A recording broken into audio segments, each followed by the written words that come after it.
नमस्कार मित्रों, मैं एस.वी. भारद्वाज आपका पुनः स्वागत करता हूं। दोस्तों, आज धनु राशि की, धनु लग्न की चर्चा करेंगे राहु को लेकर। 1 अगस्त तक तकरीबन ये 60 दिन आज से बनते हैं। आपके पांव तले से क्या सच में जमीन खिसक जाएगी, या अभी आपके पांव तले जो जमीन है कुछ गीली है, कुछ फिसलन है? गौर करिए, राहु हाल ही में 2 जून से गुरु की दृष्टि से निजात पा रहे हैं। 2 जून से जैसे ही देवगुरु बृहस्पति का राशि परिवर्तन होता है तो ये राहु दृष्टि से परे हो जाते हैं। दृष्टि गुरु की नहीं रहती राहु के ऊपर। सत्य वचन, क्योंकि देवगुरु बृहस्पति की नवम दृष्टि इस राहु के ऊपर काफ़ी महीनों से पड़ रही थी। और मैं अक्सर आपको बताता आया हूँ मेरी हर वीडियो में, जिसमें मैंने राहु और गुरु का परस्पर बात किया है पिछले वीडियोस में, उसमें मैंने बताया हर वीडियो में कि राहु की उदंडता गुरु की दृष्टि के कारण कंट्रोल में है। गुरु की दृष्टि ना होती तो राहु की उदंडता बढ़ जाती। परंतु राहु तो आप कहेंगे हमारे लिए शुभ हैं। जी हाँ दोस्तों, तृतीय भाव के राहु शुभ ही हुआ करते हैं, परंतु अशुभ ग्रह, कहते ना, चोर चोरी से जाए, हेरा फेरी से ना जाए। मैलिफिक ग्रह जहाँ पर बैठेंगे, जहाँ पर दृष्टि डालेंगे, कहीं ना कहीं कुछ ना कुछ हरकत तो कर ही देंगे जो नासाज होगी, जो अच्छी नहीं होगी। तो इसलिए गुरु का प्रभाव इस राहु के ऊपर जब तक पड़ता रहा तो ये राहु निश्चित तौर से कंट्रोल में थे। और अब कितना कंट्रोल रहेगा? क्या इस कंट्रोल के हट जाने से राहु राजयोग कारक नहीं रहेंगे? अगर नहीं रहेंगे तो क्या ये नुकसान देंगे? और दूसरे, क्या दूसरी स्थितियां कमोवेश ऐसी तो नहीं बन रही कि जो आपके लिए या इस राहु के लिए सुखद हो, बेहतर फल देने के लिए राहु को आमादा कर दें? कुछ इस स्थिति, इस गोचरवश की स्थिति में प्रवेश तो नहीं राहु करने जा रहे। दोस्तों, गहन विश्लेषण है, स्किप करके मत देखिए, नहीं तो कुछ समझ नहीं आएगा। जैसे कि इंट्रोडक्शन में ही आपको थोड़ा सा दिमाग लगाना पड़ा होगा। अगर आप राशिफल के नज़रिए से वीडियो को देखते हैं तो शायद आपको इतना लुत्फ़ ना आए। एनीवे, जैसा भी है, इस वीडियो को गुजारिश करता हूं कि ध्यान से देखिए। और वीडियो को आगे बढ़ाने से पहले मैं आपसे निवेदन करना चाहूँगा, अगर आप पहली बार हमारे इस चैनल से जुड़ रहे हैं तो कृपया सब्सक्राइब कर लिया करें और बेल आइकन के बटन को दबाएं, ताकि आपको हमारे लेटेस्ट अपडेट्स मिलते रहें और आप ज्योतिष से लाभान्वित होते रहें। दोस्तों, सच्ची बात, सटीक बात सुनने के लिए फ्रीएस्ट ट्यूटोरियल्स को सब्सक्राइब कर ही लेना चाहिए, क्योंकि आजकल इंटरनेट का समय है। हर कोई 2 किताब पढ़ के ज्योतिष बन जाता है। उसमें कोई बुराई नहीं है, उसमें कोई बुराई नहीं है। Everybody should try to learn something, ताकि वह अपना कंट्रीब्यूशन ज्योतिष के वर्ल्ड में दे सके। परंतु जब 2 पैसे बनाने के लिए ही ये बात की जाती है, अपने अपने तरह के विश्लेषण, ग्रहों की परिभाषा ही अलग दी जाती है, तो कष्ट होता है। इसमें बूढ़े बच्चे एक समान सभी लगे हुए हैं।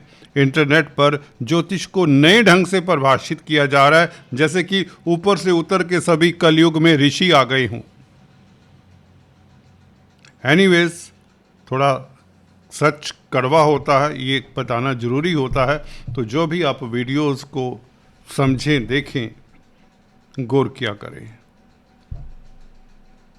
राहु थर्ड हाउस के मायावी ग्रह, छलने वाले ग्रह कहीं तो बेहतर, अब गुरु से दृष्ट नहीं होंगे 2 जून से, और 1 अगस्त तक की बात करेंगे। ये 60 दिन राहु कितना लाभान्वित करते हैं आपको, क्या आपके लिए चैलेंजेस प्रस्तुत करते हैं, वो भी बात करते हैं। देखिए, राहु अभी शतभिषा नक्षत्र में है 1 अगस्त तक। शतभिषा नक्षत्र राहु का अपना नक्षत्र है, इसकी चर्चा हम कर चुके हैं। शनि की राशि में है राहु, शनि 4th हाउस में रेवती नक्षत्र में गोचर कर रहे हैं। रेवती नक्षत्र बुध का नक्षत्र है, बुध शनि के मित्र हैं और आपके कर्म भाव के मालिक भी हैं सप्तमेश होने के साथ। तो शनि का फल राहु देंगे, ये बात निश्चित है। परंतु कितना, क्या 100%, क्या 50%? देखिए, राहु के बारे में ये जान लीजिए, राहु कोई ग्रह नहीं है, राहु छाया है। राहु की कोई अपनी राशि नहीं होती, परंतु फिर भी वृषभ और मिथुन राशि में इसे उच्च का माना जाता है। ये सत्य प्रतीत होता है, क्योंकि ऐसा हमने एक्सपीरियंस में भी पाया है। फिर भी राशि कोई राहु की है नहीं, तो राहु के कम से कम 3 नक्षत्र तो हैं ना। राहु के 3 नक्षत्र आर्द्रा, स्वाति, शतभिषा, तो इन नक्षत्रों का प्रभाव तो देंगे ना। भले राशि का उनका अपना राशि नहीं है, तो इसीलिए राहु केतु के बारे में विद्वानों ने भी ये कहा है कि राहु केतु अपने नक्षत्रों के जरिए काफ़ी गहरा प्रभाव डालते हैं। कुछ विद्वान तो इसे 60-70% तक कह देते हैं कि राहु का अगर नक्षत्र प्रभाव देखना है तो नक्षत्र जरूर देखें। बहुत सही कहते हैं, ऐसे विद्वानों को मेरा सलाम है। जी हाँ दोस्तों, राहु नक्षत्र से ही प्रभावित करते हैं, राशि से करते हैं, परंतु उतना नहीं। तो नक्षत्र कौन सा है? राहु का अपना ही नक्षत्र है, शतभिषा है। अब 2 महीने के लिए 1 अगस्त तक, तत्पश्चात धनिष्ठा में आ जाएंगे राहु। एनीवेज, तो शतभिषा नक्षत्र में राहु हैं और स्वाति का और रेवती का फल भी देंगे, क्योंकि शनि की राशि में है और शनि रेवती नक्षत्र में है, बुध के नक्षत्र में। शनि का फल देंगे राहु, बुध का फल देंगे, और ज़्यादा अब शतभिषा का फल देंगे। गुरु की दृष्टि अब नहीं होगी, तो शतभिषा आप कह लीजिए 50% तक प्रभावित करेगा आपके राहु को, या राहु प्रभावित रहेंगे शतभिषा के कारण, 25% शनि के कारण और 25% बुध के कारण। आप सीधे लफ्ज़ों में समझना चाहें तो ये अब क्या होगा। देखिए, जो तो लोग ऑनलाइन बिजनेस करते हैं, 2 जून से जैसे ही गुरु उच्च के होते हैं, राहु गुरु से निजात पाते हैं, या ऐसा भी समझ लें आप। हालांकि गुरु की दृष्टि राहु के कारण अच्छी थी, राहु के ऊपर अच्छी थी, परंतु क्या ये नई स्थितियां राहु बेहतर फल देने में आते हैं या कुछ कमतर फल देते हैं, ये हम आंकलन कर रहे हैं। तो राहु ऑनलाइन बिजनेस के लिए शतभिषा में होने के कारण बेहतर फल देंगे। आर्टिफिशियल इंटेलिजेंस, स्पेस टेक्नोलॉजी, ये जो भी आजकल की टेक्नोलॉजी है जिसमें किरणें हैं, जिसमें वाइब्रेशंस हैं, वेव्स हैं जो दिखती नहीं हैं, समथिंग विच इज़ इनविजिबल, जैसे करंट है। इसीलिए इलेक्ट्रिकल इंडस्ट्री का भी कारक कह लें, इलेक्ट्रिकल इंजीनियरिंग का कहें तो कारक राहु कहा जा सकता है।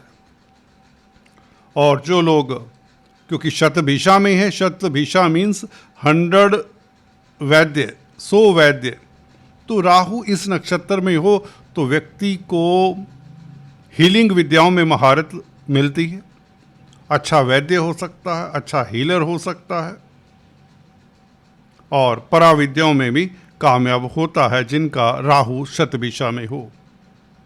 और ऐसे राहु वालों को भाई बंधुओं से, रिश्तेदारों से यदा कदा तकलीफ भी उठानी पड़ती है। अच्छे साइंटिस्ट, अच्छे अन्वेषणकर्ता भी हुआ करते हैं, रिसर्च में काफ़ी रुचि होती है। तो आप अगर इन क्षेत्रों से जुड़े हुए हैं तो आपकी तरक्की भी होगी, आप कामयाब भी होंगे, आपकी तरक्की भी होगी और आप कामयाब भी होंगे। सभी फैक्टर्स बाकी भूल जाइए। फॉर द टाइमिंग इसी बात को याद रखिए कि राहु 3rd हाउस में है तो बहुत बली है। अब इसके ऊपर गुरु की दृष्टि नहीं है और गुरु की दृष्टि के कारण ये कंट्रोल में भी थे कुछ हद तक, परंतु अब राहु 3rd हाउस के राहु हैं, शतभिषा के राहु हैं, तो शतभिषा तो अब अपना ही नक्षत्र है। तो ये जो मैंने कैटेगरीज बताई, एरियाज बताए, जो फील्ड बताए, इन एरिया से या और भी कई एरियाज हैं, लिस्ट लंबी हो सकती है। इन क्षेत्रों से आपको सफलता, कामयाबी और एक सेटिस्फैक्शन, जॉब सेटिस्फैक्शन, बिजनेस भी करते हैं इस क्षेत्र से, तो आपके लिए बहुत उत्तम स्थिति रहेगी। तो दूसरी बात, शनि से प्रभावित हैं क्योंकि शनि की राशि में है। शनि हालांकि राहु के मित्र बताए जाते हैं, तो शनि हालांकि ढैया की स्थिति में भी हैं आपके लिए। तो शनि रेवती नक्षत्र में भी है, तो बुध से भी प्रभावित है शनि। तो कहीं ना कहीं कर्म भाव को शनि देख रहे हैं बुध से प्रभावित होकर। तो बुध का ही भाव है कर्म भाव, तो कहने का मतलब कैरियर के लिए भी कहीं ना कहीं सिल्वर लाइनिंग शनि के कारण नजर आती है। सप्तम भाव दाम्पत्य जीवन को लेकर भी कहीं ना कहीं सिल्वर लाइनिंग अभी नजर आती है।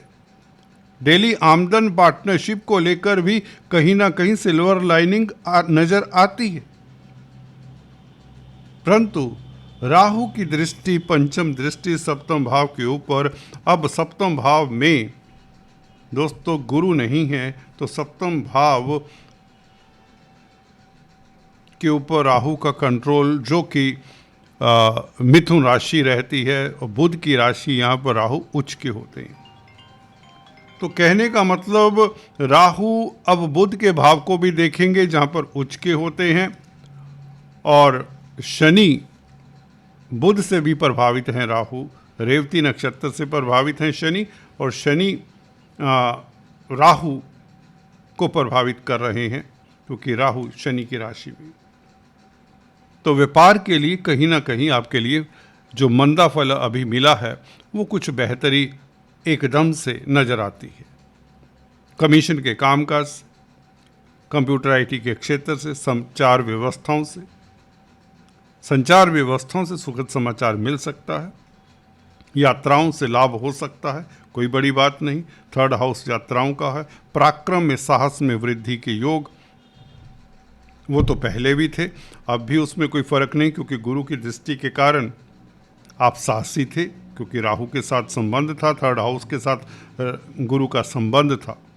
तो वो जो कमोबेश स्थितियां बनी हुई थी गुरु के प्रभाव के कारण, 9th एस्पेक्ट गुरु का जो राहु के ऊपर था 1 जून तक, वो अभी भी बना, अब नहीं रहेगा। परंतु राहु 3rd हाउस में आपको साहसी बनाते, शत्रुहंता बनाते हैं, राजयोग कारक हैं, और शतभिषा के कारण कुछ खास एरिया से खास सफलता। हालांकि राहु 3rd हाउस में होते हैं तो आपको कई तरह के सुखद फल भी देते हैं, जैसे कि जॉब में आपको सफलता मिल जाए, व्यापार में सफलता मिल जाए, भागीदारी में सफलता मिल जाए, इस तरह की स्थिति में, और कई तरह के लाभ हों, मित्रों का साथ आसानी से मिल जाए, समाज में प्रतिष्ठा बढ़े, ये सब योग राहु के कारण देखने को मिलेंगे और 1 अगस्त तक ये स्थिति रहेगी। तो राहु की उदंडता डेफिनेटली कंट्रोल में थी, परंतु अब कंट्रोल में नहीं है। तो क्या वो नेगेटिव स्थितियां हो सकती हैं, उसके ऊपर भी एक हम टिप्पणी कर देते हैं। देखिए, राहु छाया है, राहु छलावा है, राहु छलने वाला ग्रह है। धोखे से जिसने अमृत पान किया, ये ग्रह कुछ न कुछ तो कारगुजारी ऐसी करेगा जो आपको नागवार होगी। भाग्य स्थान के ऊपर राहु की दृष्टि, केतु की स्थिति ये कहती है कि आप विदेश तो जा सकते हैं। इस अवधि में विदेशों से संबंधित कामकाज सफल होते हैं, परंतु धर्म के प्रति आपका कृत संकल्प होना ये आसान नहीं होगा। अब राहु गुरु से आजाद हैं तो आप शॉर्टकट से शाम दंड भेद की नीति को भी अपनाने में कतराएंगे नहीं, अपना काम निकलना चाहिए। अब राहु ये कहते हैं, जैसे कि राहु की प्रवृत्ति है, अशुभ ग्रह, मैलिफिक ग्रह है, जहाँ पर राहु बैठ जाएं, शनि बैठ जाएं, ये या मंगल हों, ये तो फिर गलत तरीके हों, ठीक तरीके हों, ये नहीं देखते। और अब राहु भाग्य स्थान को देखेंगे, जो कि ईश्वर का स्थान है, जहाँ पर केतु विराजमान है, गुरु से प्रभावित नहीं है राहु, तो धर्म के प्रति आपकी कोई बड़ी आस्था अब देखने को नहीं मिलेगी अपने कार्यों की पूर्ति के लिए। आप अब कहेंगे चलता है, जैसे कि समाज भी आजकल चलता है ना, कह देते हैं कलयुग है, सब कुछ चल रहा है, बहुत कुछ चल रहा है, और राहु की परिपाटी भी उसी तरह की है आपके लिए, जो आपको मटेरियल सक्सेस देती है। अंततः धर्म के प्रति आप आंखें मूंद लेते हैं, या धर्म की जहाँ पर बात आएगी, इंसानियत की बात आएगी, वो आप समझ सकते हैं। परंतु गुरु नासाज हो जाते हैं, लग्नेश नासाज हो जाते हैं, तो एक कौतूहल आपके अंदर रहेगा। अगर आप पहले से काफ़ी ईमानदार हैं तो उस कौतूहल को हैंडल करने के लिए योगा मेडिटेशन का सहारा लें, बुजुर्गों का आशीर्वाद लें, अच्छा रहेगा। सफलता आपको मिलेगी, वह सफलता आपके लिए मीठी होगी, सुखद होगी, अंततः आपके ज्ञान वर्धन में सहायक होगी, आपको सही डायरेक्शन दे पाएगी। आज इतना ही। Thanks for watching this video. God bless you.